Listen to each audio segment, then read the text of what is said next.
Olá pessoal, tudo bem? Então, como não estamos fazendo nossa aula presencial lá no Café Cablau, eu tô aqui na minha casa, no meu escritório aqui de casa, para poder passar para vocês alguns estudos flamencos, pra gente poder falar um pouquinho da história do flamenco, né? Porque o flamenco, como vocês já sabem, não é só o baile, né? Tem muita coisa boa pra gente poder estudar.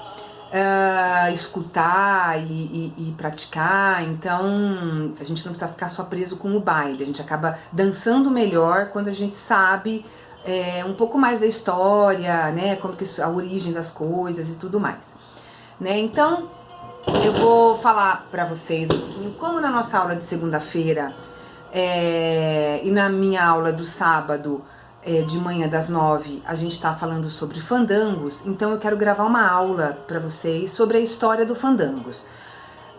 Uma coisa breve, tá? Porque não vai dar pra contar tudo aqui, mas aí eu vou deixar algumas referências, se vocês quiserem estudar, se aprofundar mais, tá? Então nós vamos falar um pouco sobre os fandangos, ok? Então, Andaluzia, no sul da Espanha, é considerada a terra dos fandangos, né? Isso porque os fandangos, ele existe em vários lugares, né? Existe desde do norte da Espanha tem fandangos, em Portugal, outros países da Europa também existe o que eles chamam de fandangos, né?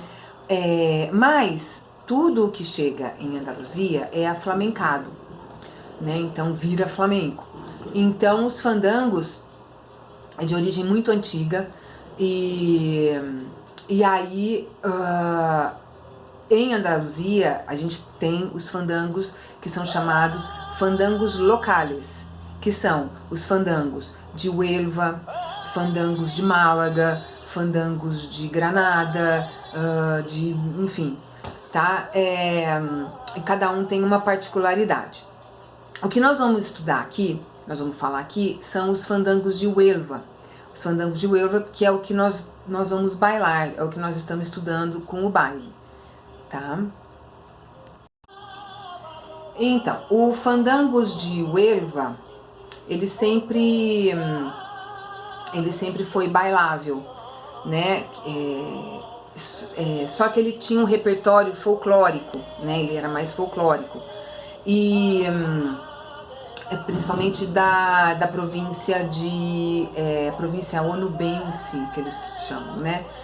E foi em Alosno, que é toda nessa região de Huelva, que surgiram as variantes do que é o fandangos flamenco hoje, né? E então foi em Alosno que foi a origem desse fandangos de Huelva do jeito que a gente escuta hoje.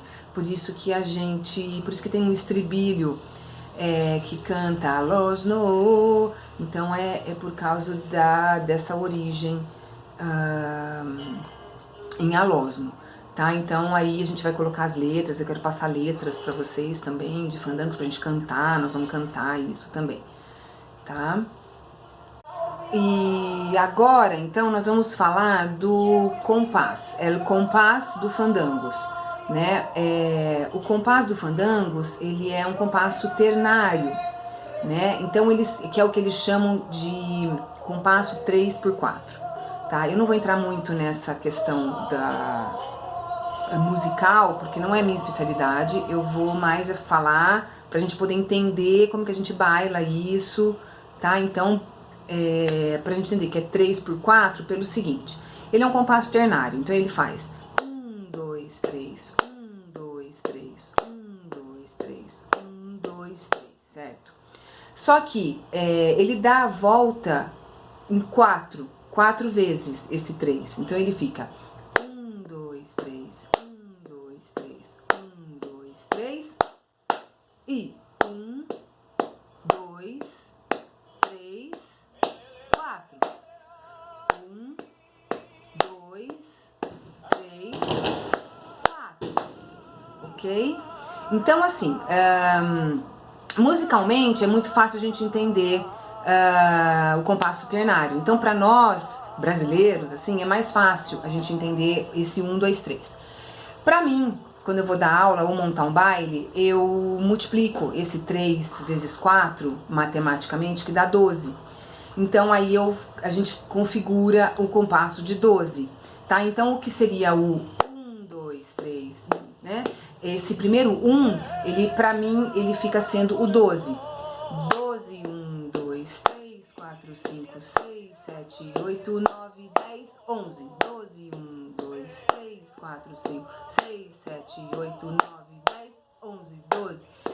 Sendo que a gente corta no 10, tá? Então, pra montar um baile, pra gente entender os cortes, no baile, pra mim, é mais fácil no 12. Então, em aula, quando vocês me virem cantando por 12, é por causa disso. São o compasso ternário vezes 4, né, dando uma voltinha 4 vezes, que forma o compasso de 12, tá? E aí, uma última informação que eu quero passar aqui dos fandangos é a respeito das letras, né? Que é uma coisa que eu tô precisando estudar, tanto é que eu vou começar a fazer o curso de cante com a Vanessa e com, né, e a parte rítmica com o Denis, que é a aula de terça-feira, das 6h30 às 8h, para eu entender o cante e as estrofes, né? Como que é configurado isso, porque tem uma parte poética disso que eu quero entender. Porque eles esticam o cante, eu sei que são 6 estrofes, enfim, é uma coisa que eu ainda não domino, eu quero, né, passar a dominar isso para poder cantar em aula, pra gente poder cantar e entender isso. Então, eu vou passar pelo WhatsApp, pelos nossos grupos de estudo aqui, algumas letras de fandangos para vocês verem essa parte poética, né? As estrofes, a estrutura métrica da escrita do cante, né? Então, e aí à medida que eu for aprendendo e a gente vai estudando isso.